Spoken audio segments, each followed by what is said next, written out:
নমস্কার দর্শক, আপনারা দেখছেন শিলচর বাংলা নিউজ ইউটিউব চ্যানেলে। সঙ্গে রয়েছে আমি তমাল গোস্বামী। আপনাদের প্রত্যেকেই স্বাগত জানাই আমাদের এই চ্যানেলে। আজকে শিলচর শহরের বরাক নদীতে ঘটে গেল এক আশ্চর্য ব্যাপার। শিলচর বরাক নদীতে মাছ ধরার জালে আটক পড়লেন একজন জীবন্ত মহিলা। উনি জলে পড়ে গেছিলেন বা ঝাঁপ দিয়েছিলেন সেটি আমরা জানতে পারিনি এখনও, কিন্তু উদ্ধার হলেন জীবন্ত অবস্থায়।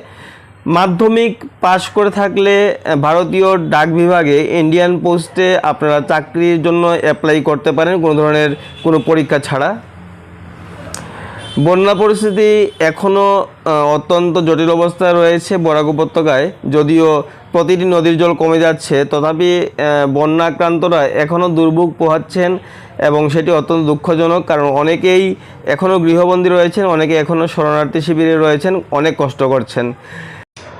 বরাকভেলিতে বসতে চলেছে 6টি নতুন সিএনজি পাম্প এবং শিলচরে গৃহ সংযোগের যে গ্যাস কানেকশন রয়েছে, গ্যাস কানেকশনের গৃহ সংযোগ দেওয়ার কাজও ইতিমধ্যেই শুরু হয়ে যাবে বলে জানা গেছে।